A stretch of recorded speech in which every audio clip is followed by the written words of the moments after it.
Hi, friends. I'm sure we'll all agree that financial freedom is important for everyone, irrespective of your gender, be it male or female. And financial freedom only comes when you are financially literate, which means what? Which means when you know how to manage your funds, how to plan your funds, where all to allocate your funds, and how to do your savings. But today, despite the fact that women population is growing in India, in our country, we have seen that almost 26-27% of women are going out there and earning a living for themselves. They are going and earning salaries and income for themselves. But when we talk about being financially literate, most of them are not. Most of us are still not financially literate. And that is the reason why we are still dependent on the men of the house to take all the financial decisions. That is exactly why I say that financial freedom is important for everyone, particularly women. And how can you be financially free without being financially literate? So today I'm going to talk about that only. Hi friends, I'm Swati Arora. I'm a woman career growth coach and I help women to grow up the ladder by developing on their essential skills like leadership, communication, etc. And today I'm talking about why women need to be financially literate. That's very important a topic because in today's world as well, when we are going out there and earning for ourselves, we believe that we are financially free, but at the bottom of it, we are not because we still see women struggling with finances. So today I'm talking about how can they be financially literate? What are the steps they can do towards being financially literate? Okay. And before we go ahead, let me remind you, go ahead and click the subscribe button if you already haven't done that so that you can get access to all my videos right up front. And please make sure that you have a pen and paper handy because I'm sharing some very important information for you to become financially literate and start saving for your future. Let's get started. So, first off, let's talk about why financial literacy is very important for women. The first thing is to be independent. It's not only about going there and earning money, but also to be able to take your own decisions as per your requirement without relying on someone else for financial support. And those decisions could be anything. It could be deciding for your own future, for a future education for yourself, or for your children's education, or maybe saving for your retirement planning, or saving for the rainy days for something which might go wrong. So financial freedom is very important, and that can only come if you are literate in your financial management. The second thing is to be able to be secure in case of any exigencies, any unforeseen event that may happen in the family. There are so many times that we've seen that if there is the male of the house is no more, there's a unforeseen event which has happened, the females really shatter. They are not able to handle the situation. I know it's emotionally draining and it takes a little time, but with respect to financial management, that even overwhelms a lot of women because they haven't been able to handle all of that first off, and that's the reason why now they are struggling. So it's important to get into the financial management of the household. Even if you're not earning, even if you're not working, you can still be part of the planning and the budgeting of the house, of the financial planning of the house, so that you're well equipped with where the money is coming from and where you're spending and how much you're saving. So that's the reason why financial literacy is important. The third thing is, if the woman of the house is financially literate, she will make better decisions. Your expenses will be under control. Your savings will be at a higher ratio. You may plan better for yourself and for your children. And also, when the mother of the house, when the female of the house is into financial planning, the children become more adept. The children will see you and they follow you the way you are as parents, right? So if you are a spendthrift, you will have, most probably your children will also be spendthrifts when they grow up. If you are someone who is disciplined in financial management, you're teaching subconsciously the same thing to your children. And that is the reason why, whether you're a working woman or a non-working woman, every mother should be financially literate so that you're inheriting those behaviors in your children as well.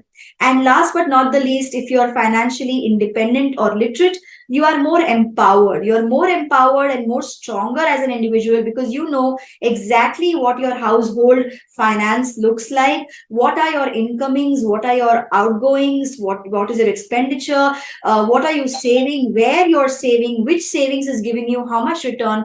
All of that is pretty much in your knowledge and control, and you're much more empowered and stronger as an individual. So now I'll talk about how can you become financially literate.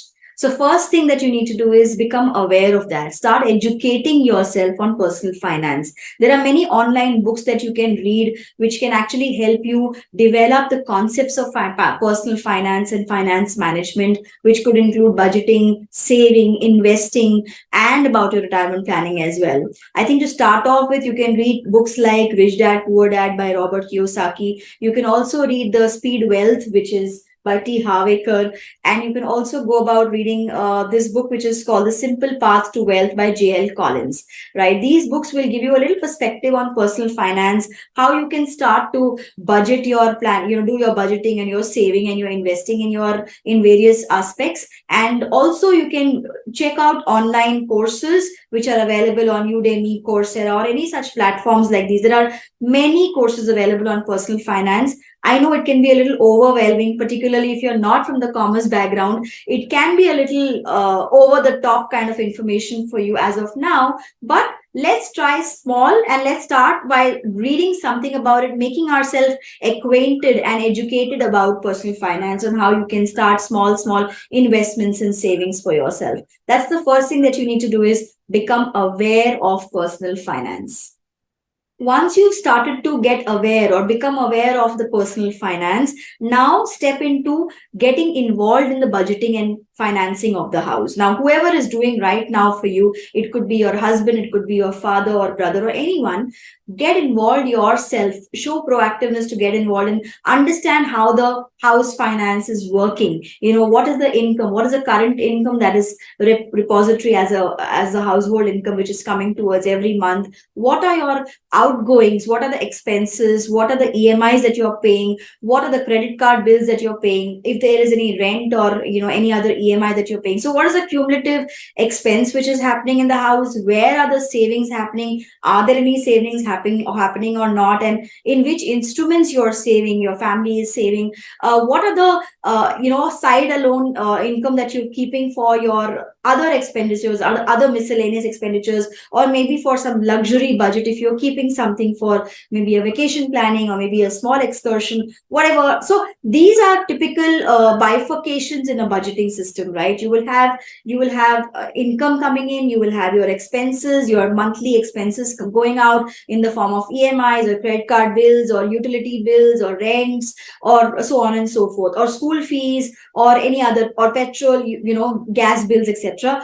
The other is your savings, which could be your insurances, your mutual funds, your NPS, etc. So those are your savings plans that you may have. So look at that. What is your monthly saving budget, and is it really going out that much? Are you too much into debt? And if you are too much into debt with respect to EMIs or credit card bills, etc., how can you then turn around? So once you're involved in the financial budgeting of the house, you will then understand what you're reading in with respect to personal finance vis-a-vis the implementation. You'll kind of be able to make head and tail about it, and then you'll be a little more equipped on your personal finance management yourself.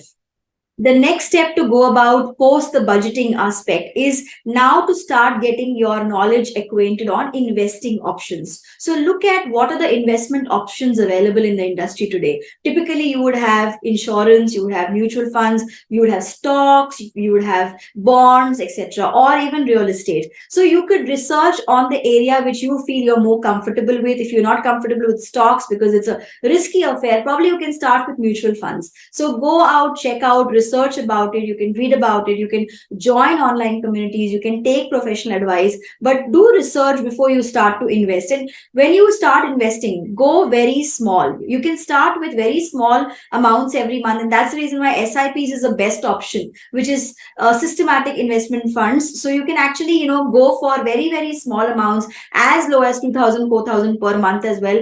Build a corpus and then go ahead and invest in a larger account. And I've known so many women, especially homemakers as well, who save small amounts from their monthly kitty, and they actually go and invest in big corpus. When they have a good big corpus in hand, they go and buy a real estate option property for themselves. So that also can be doable.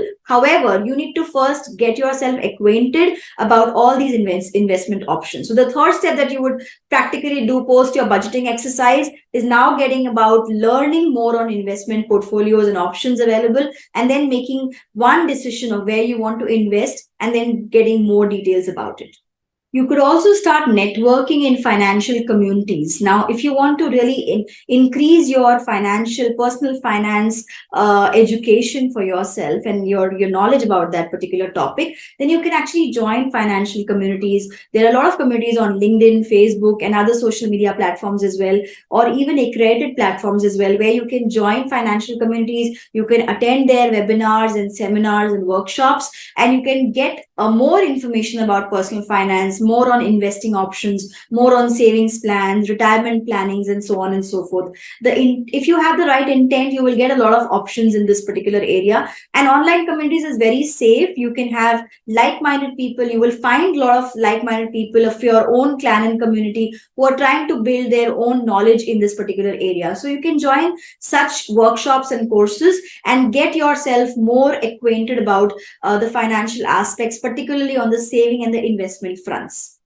And lastly, you can also work with a financial advisor. Now, if you want to really start saving and investing and you don't want to go through the drill of, doing it yourself, understanding things yourself, then look out for a good financial advisor, a good chartered accountant or a financial advisor who can actually look at your career goals or your future goals and plans for yourself.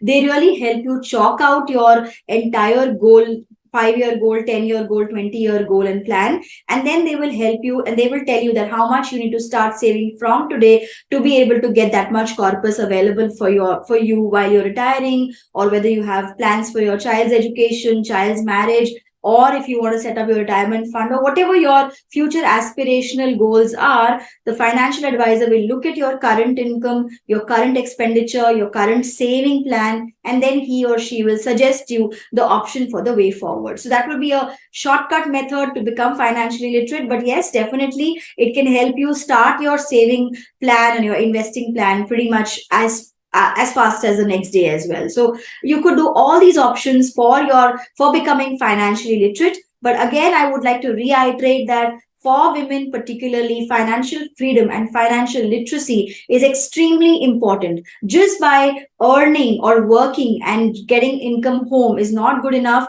You must take control of your finances. Even if your spouse is working and you're together managing the finance, you should have your own say as well when it comes to personal finance, and you should have a separate kitty for saving for yourself along with the household kitty, right? That will really help you safeguard your future and your family's future in case of any exigencies. So that was it from my side, friends. I hope this video was beneficial for you. I will come back next time with some more informational videos. Till such time, you do take care of yourself. Bye.